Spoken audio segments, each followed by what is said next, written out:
previously had symptoms of persistent headache or other abnormal neurologic symptoms. And of course she has. She's somewhat confused now, and she's had a headache for quite a while.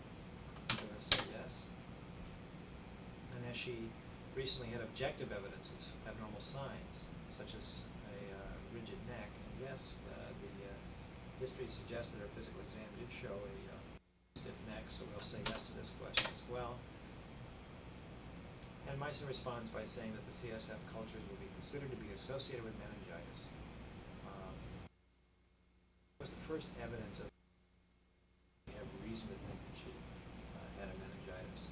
And if we look at it for a second and realize that really she had neck pain, she had myalgia, and there's as much reason to think she might have had a meningitis on May 25th as that she had a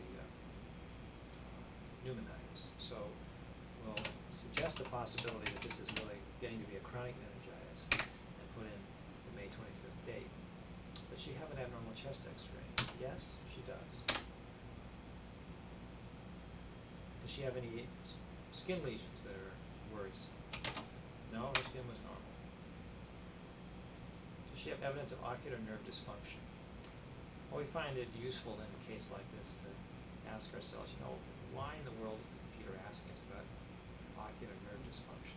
And rather than answering the question, the physician who wishes an explanation or defense of that question can enter the word why, and the system will translate into English its understanding of what he just asked, and then print out a response, which is based upon the rule that was driving the question at that time. So, why is it important to determine whether the patient has evidence of ocular nerve dysfunction? The answer: this will aid in determining the organisms that might be causing the infection. It's already been established that this might be a meningitis. Therefore, if she had ocular nerve dysfunction, there's weakly suggestive evidence that TB could be causing that infection. So, in this case, there is no ocular nerve dysfunction, but perhaps the physician learned a little something about the association between ocular nerve dysfunction and mycobacterial meningitis.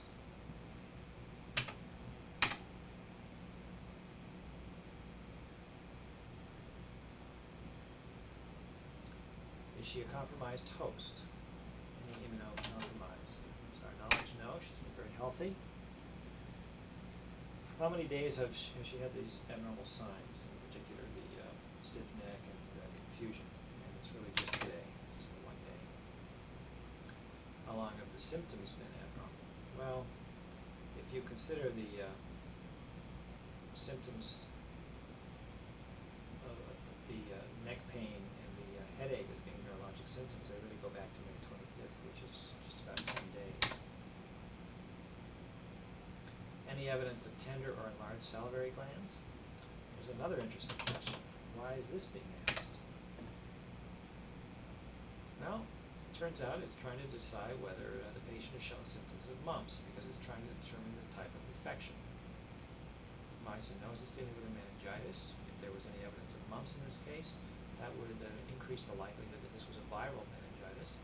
Dr. Yu is the author of this particular rule, and you'll notice there's a specific literature reference on mumps meningeal encephalitis. It comes from the Journal of the American Medical Association. It was published 5 or 6 years prior to this case. Now you'll notice that it justifies this particular question by pointing out that it's trying to determine the type of the infection.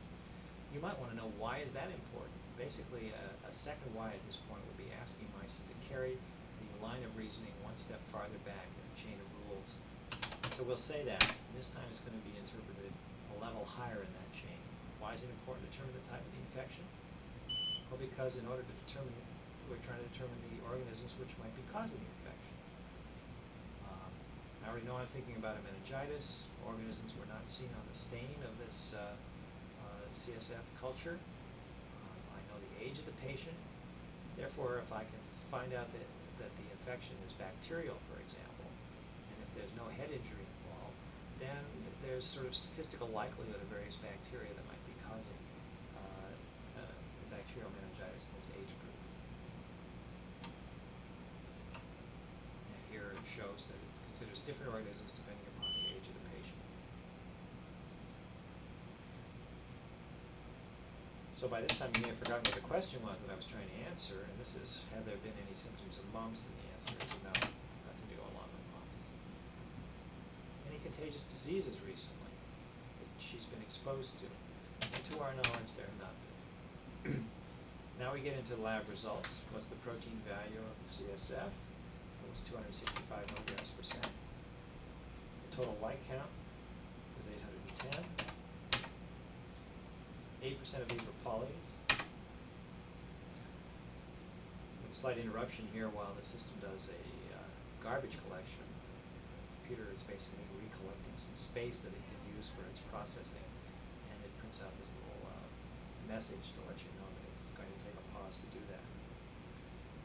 Now MYCIN asks, what's the glucose value in the CSF? And the answer is 17. What's the simultaneous blood glucose? 124. So there's a significant reduction in the CSF relative to the blood. Do you know the results of a recent serum blood CBC for this patient? This is essentially a peripheral blood count, and we do. And in particular, the white count is 11.2 thousand. Now MYCIN's asking whether or not this patient has one or more of the following risk factors for tuberculosis. Does she have a positive intermediate strength PPD, a history of close contact with a person with active TB, perhaps a household member with a past history of active TB, some apical scarring on a chest x-ray, or a history of granulomas on the biopsy of a liver or lymph node or some other organ? Well, the only thing that sort of goes along with these risk factors is the question of apical scarring on her chest x-ray. You'll recall that there was some pleural thickening in the apices of her lungs on the chest film that I described earlier, and apical scarring and pleural thickening, although they're not the same, do go together and are often associated with tuberculosis. So in this case, I think we'll say yes, although we won't say yes with certainty. Instead, I'll use a number called a certainty factor, which indicates that this is sort of a maybe answer. 7 out of 10, closer to being totally true than not true, but I want to hedge a little bit on how much certainty I fix to my answer. This is a feature that's available in the system. It's always possible to augment or modify a response with a certainty factor, which allows you to say you're less than totally certain about a response, although you're pretty sure or slightly sure, and so forth. Has the CSF been tested for cryptococcal antigen? No. The result. Same for cocci-serology. Any injury or insult to or defect in the central nervous system? No, there's not really been any history of head injury or the like. Has she ever got any kind of operation? Not to our knowledge. No mention of it. She had a history, and we were told that she'd never been hospitalized before. Is her chest x-ray suggestive of lobar pneumonia?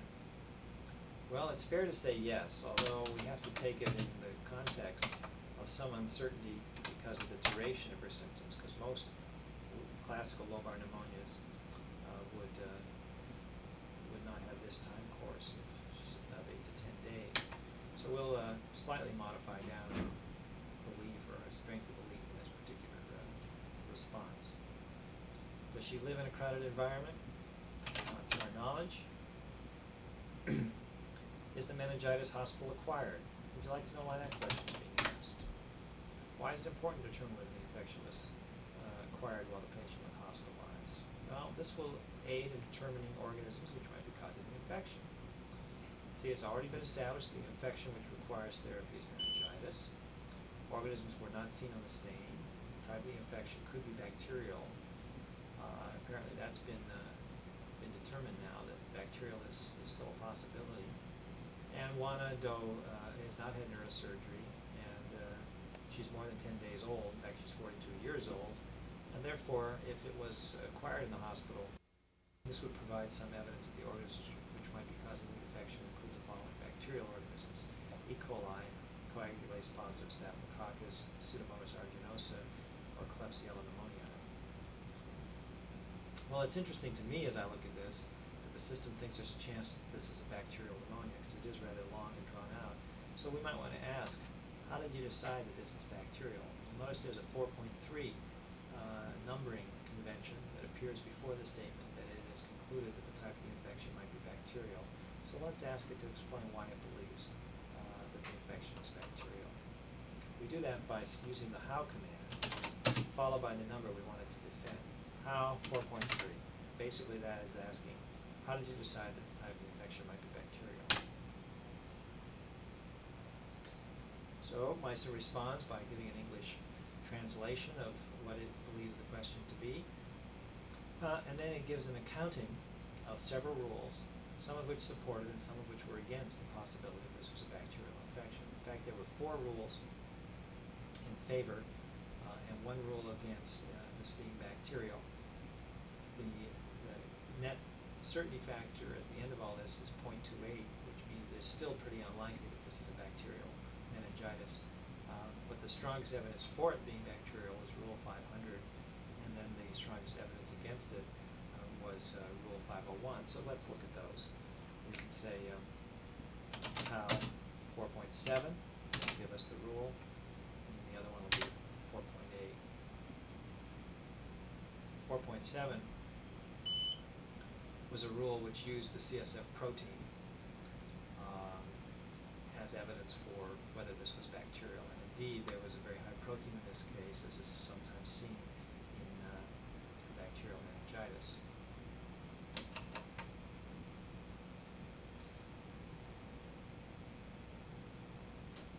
Well, let's go on now, rather than do any more use of the question answering capabilities. We're still trying to answer the question whether or not this was a nosocomial infection acquired in the hospital, and the answer is no, she was not in the hospital and never been hospitalized. Did she have a history consistent with epiglottitis? Certainly not. Or otitis media? Once again, not. Had she been to an area that was endemic for coccidioidomycosis? Well, she'd been to Mexico, and northern Mexico is indeed an area that's endemic. So we would have to say yes to this question. Does she have a severe burn? The answer is no. Is there reason to believe that she could have active TB based on her chest X-ray? And here we have to say yes, it's possible. We won't say it with certainty, but there's nothing to rule it out. So the system responds by saying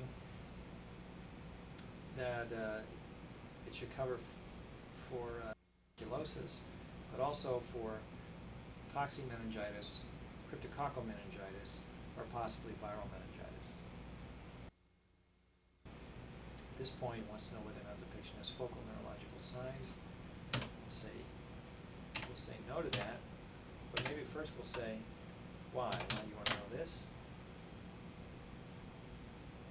And MYCIN responds by pointing out that if there were neurological signs in a patient who had, that were focal in a patient who had recent onset of neurologic signs, then CAT scanning or brain scanning was indicated.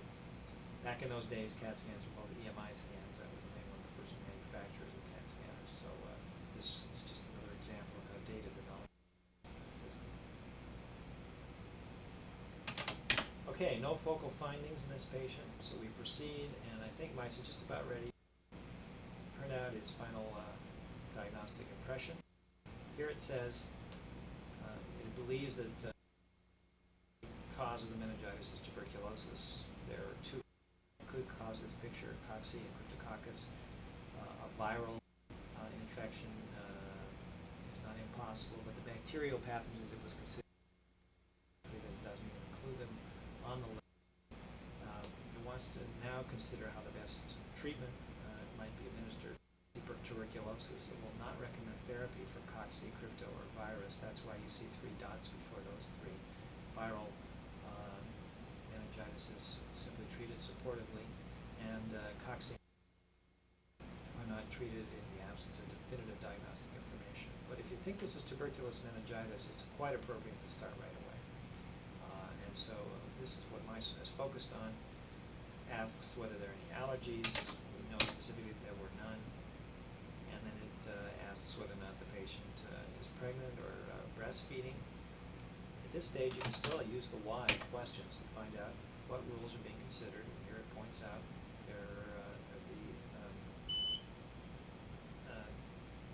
particular drugs under consideration do come out in breast milk and therefore need to be considered